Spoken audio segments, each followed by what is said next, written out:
Lee vs. Grant, Titans of the Civil War, a comparative exploration of two military giants. The American Civil War, a pivotal event in the nation's history, was characterized by the clash of numerous military strategies and personalities, most notably General Robert E. Lee of the Confederate States Army and General Ulysses S. Grant of the Union Army. Both generals are celebrated for their military prowess, yet their approaches, tactics, and personal lives present a study in contrasts. This video delves into the lives of these two military leaders, exploring both their notable achievements and the more controversial aspects of their careers. Number 1. Military upbringing: Lee's elite background versus Grant's modest beginnings. Robert E. Lee, born in Stratford Hall, Virginia, in 1807, was immersed in military culture from a young age.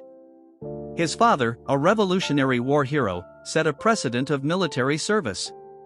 Lee's West Point education, where he excelled, was a stepping stone into a distinguished military career, including service in the Mexican-American War. His upbringing in a prominent family afforded him connections and opportunities that shaped his future. Ulysses S. Grant, born in Point Pleasant, Ohio, in 1822, had a more humble beginning. His father was a tanner, and Grant's early life was far from the aristocratic world of the Lees. His admission to West Point was not driven by a passion for military life but rather as a means to secure an education. Grant's modest background and relatively undistinguished West Point tenure set him on a different path, one that saw him struggle in his early military career and leave the Army before rejoining at the outbreak of the Civil War.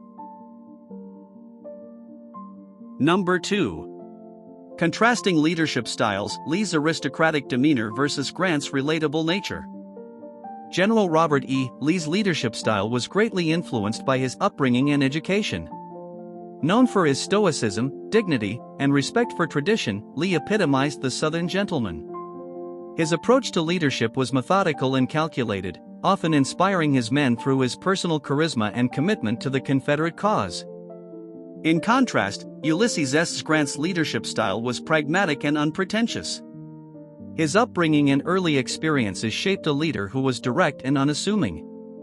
Known for his quiet determination and focus on practical results, Grant's style resonated with the common soldier and was characterized by his willingness to endure hardships alongside his men. This approach, devoid of the formalities and traditions embraced by Lee, made Grant a relatable and effective leader, particularly in the grueling campaigns of the Civil War. Number 3. Tactical mastery: Lee's aggressive maneuvers versus Grant's relentless pursuit. General Robert E. Lee, renowned for his brilliance on the battlefield, often employed daring and aggressive tactics. His reputation for tactical acumen was solidified at battles like Chancellorsville in May 1863, where he achieved a remarkable victory despite being outnumbered. Lee's boldness, exemplified by maneuvers such as the splitting of his forces in the face of the enemy, earned him the admiration of both allies and adversaries. On the other hand, Ulysses S. Grant's approach to warfare was marked by a dogged and unyielding pursuit of enemy forces.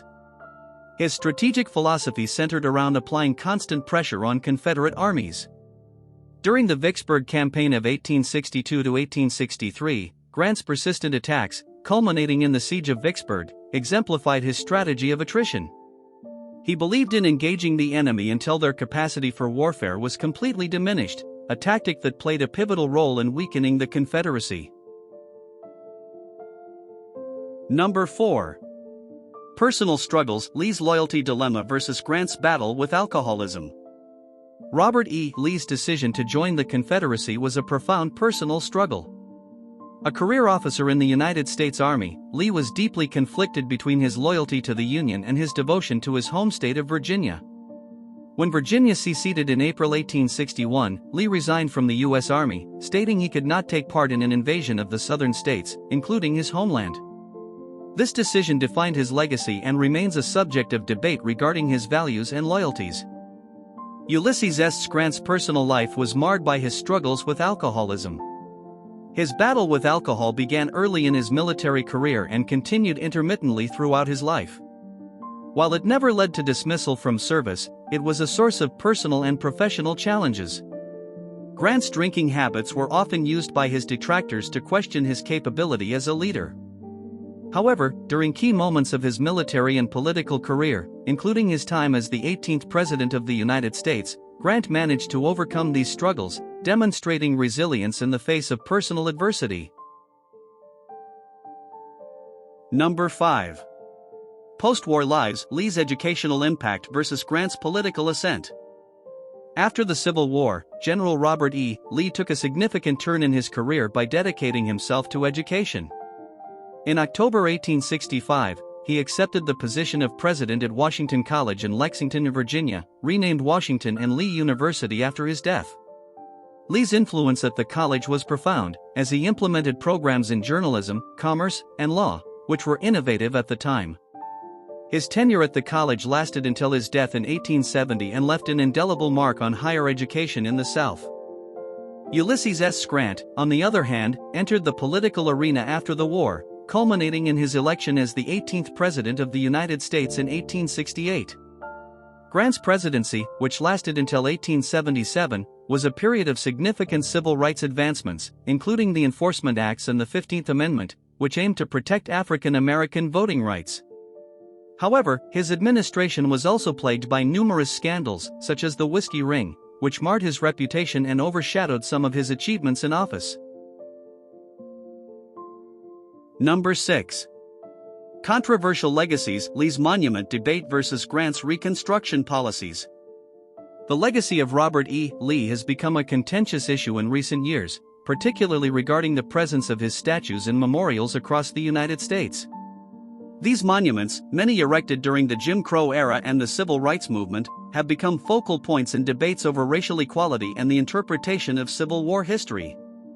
The controversy surrounding Lee's monuments highlights the ongoing struggle over how to remember and interpret the Confederacy's role in American history. Ulysses S. Grant's legacy, particularly his role during the Reconstruction era, is also subject to debate. As president, Grant's policies aimed at rebuilding the post-war South and integrating African Americans into the political fabric of the nation. His administration enforced civil rights laws and fought against the Ku Klux Klan.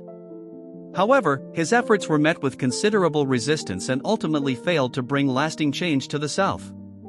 The fading of Reconstruction efforts after his presidency led to the establishment of Jim Crow laws and a rollback of the progress made during his tenure. Number 7. Military innovations: Lee's defensive strategies versus Grant's operational warfare. General Robert E. Lee's brilliance in military strategy was most evident in his defensive tactics. Despite often being outnumbered, Lee effectively utilized the terrain and fortifications to his advantage, as seen in battles such as the Second Battle of Bull Run in August 1862 and the Battle of Fredericksburg in December 1862. His ability to anticipate enemy movements and create formidable defensive positions allowed the Confederate Army to achieve significant victories against larger Union forces. On the other side, Ulysses S. Grant's military genius shone through his operational warfare tactics. Grant's comprehensive strategy involved coordinating multiple Union armies across various theaters of war, aiming to apply constant and simultaneous pressure on Confederate forces. This approach was a departure from the more traditional, linear campaigns of the time. His strategy culminated in the Overland Campaign of 1864, where he directed several armies to engage Confederate forces simultaneously, leading to a significant weakening of the Confederate military capability. Number 8. Battlefield ethics: Lee's chivalry versus Grant's total war. Robert E. Lee is often portrayed as the epitome of a chivalrous commander, adhering to the traditional codes of war and maintaining a high standard of conduct. This image is partly drawn from instances like his respectful treatment of Union prisoners and his efforts to avoid unnecessary destruction during his campaigns. Lee's approach reflected the ethos of the antebellum South and was in line with the contemporary ideals of military honor and conduct. In contrast, Ulysses S. Grant's approach to warfare is frequently associated with the concept of total war, a strategy that involved not only engaging enemy forces but also targeting economic resources and civilian infrastructure to break the will of the Confederacy. Grant's Overland Campaign and the subsequent siege of Petersburg in 1864 to 1865 exemplify this strategy. Grant's willingness to incur high casualties and his aggressive tactics were aimed at exhausting the Confederate resources and morale, ultimately contributing to the Union's victory. His approach marked a significant shift in the conduct of war, setting a precedent for future conflicts. Number 9. Family ties, Lee's prominent lineage versus Grant's humble family life. Lee's family was deeply rooted in American history, with connections to founding fathers and prominent figures. His marriage to Mary Custis, a descendant of Martha Washington, further solidified his status in elite society.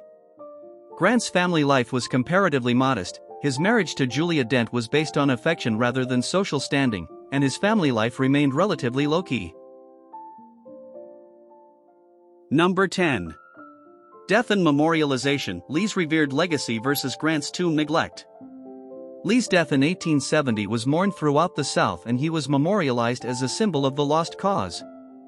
His grave at Washington and Lee University remains a site of pilgrimage. Grant's death in 1885 was nationally mourned, and his tomb in New York City was once a major attraction. However, over time, it fell into neglect, reflecting the complicated nature of his legacy.